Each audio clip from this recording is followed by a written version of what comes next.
The reason we have to use point slope form in this situation is we're still trying to write linear equations. That's our whole goal, right? And a linear equation is y equals mx plus b, that is slope-intercept form. Now, in this situation, we've talked about in the past that usually you get a y-intercept where x is 0 and you get a slope. But in this situation, we are given 1 point and we're given a slope. We don't have a y-intercept, there's no 0 where x is, so we have to use a special equation called point slope form. So point slope form is written as y minus our y1 equals our slope times x minus our x1. So it looks kind of challenging at first, but really it's not. Once you practice it enough, it's going to start being a little bit easier for you. So we look at what we have. We have to write an equation in slope-intercept form of a line that passes through the point, -8, 3. We know that these are our ones because we have no other points, right? And has a slope of 1/4. So we have an equation, we have the information we need, we just have to set it up. So we have y minus our y1 looks to be 3. Okay, equals m is our slope, and we know our slope's 1/4, times x minus, and our x1 is a -8.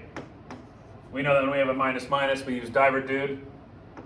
We change that to a plus. So what we're going to do is just change it to a plus to make things easier. Now, we've had equations set up like this before. Our goal is still the same. We have to get that y by itself. And it looks like over here, we're going to bring back the distributive property, and we're going to distribute this 1/4 to both the x and the 8. So now, when we write our new equation, we have y minus 3 equals 1/4 times x is 1/4 x. And 1/4 times 8, remember, all you have to do when you're multiplying by a fraction and a whole number, we're taking 8, we're timesing the top and dividing the bottom. So 8 times 1 is 8, 8 divided by 4 is 2. So we know it's plus 2. Now the y is still not by itself yet, but we have one more step, and it's actually quite an easy step. So we have to get rid of this -3 somehow. All we have to do is add this 3. We cannot add the 3 to the x, so we're just adding it to the 2. That cancels out. Our new equation in slope-intercept form is going to be y equals, we have our 1/4 x, and 2 plus 3 is 5.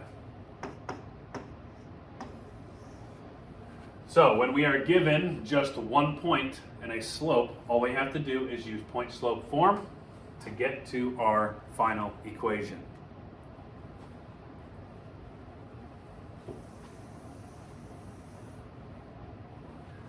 Moving on to monitoring progress 1. There's 2 examples here. Go ahead and try them both. Pause the video, try them, and we'll go over them. Hopefully you've gone over them already. We know from our last example that these are both our ones because those are the only ones we have, and we have a slope present. So all I have to do is plug it into the equation. Y minus our y1, which we're going to change that to a positive, so y plus 1, equals, our m is 2, so we have a -2, times x minus our x1, which is 3. We're going to do the same exact thing that we just did. We have to distribute, bring down our y plus 1, -2 times x is -2x, -2 times -3 is a positive 6, and now all we have to do is subtract this 1. And now we have our new equation in slope-intercept form of y equals -2x plus 5, because 6 minus 1 is 5. So hopefully you got that. If you did not get that, go ahead and reassess what you just did. Maybe re-watch this. I mean, it's YouTube. You can rewind, right? And make sure that you get it right, because the number one thing is you have to learn from what's given. You have to learn from your mistakes. There's going to be mistakes in algebra. That's just how it goes. Okay, so we've done this one. We're going to do number 2. So we have both of our ones again. We have our equation, we have a slope present. All we have to do is put it in point slope form and then convert it to slope intercept form. So We have y minus our y1 is 0. So really what we can do is just forget about it, because y minus 0 is still y. So we'll just put our y equals, and now we look, we have m, which is negative 2/3, times x minus, and our x1 is 4. All we have to do is distribute, and we're going to get our new equation. So negative 2/3 times x is negative 2/3 x. And remember, like I said, what you can do is multiply the top, or multiply the whole number by the top, and then divide by the bottom, which we know in this situation, if we take negative 4 times a negative 2, that's 8.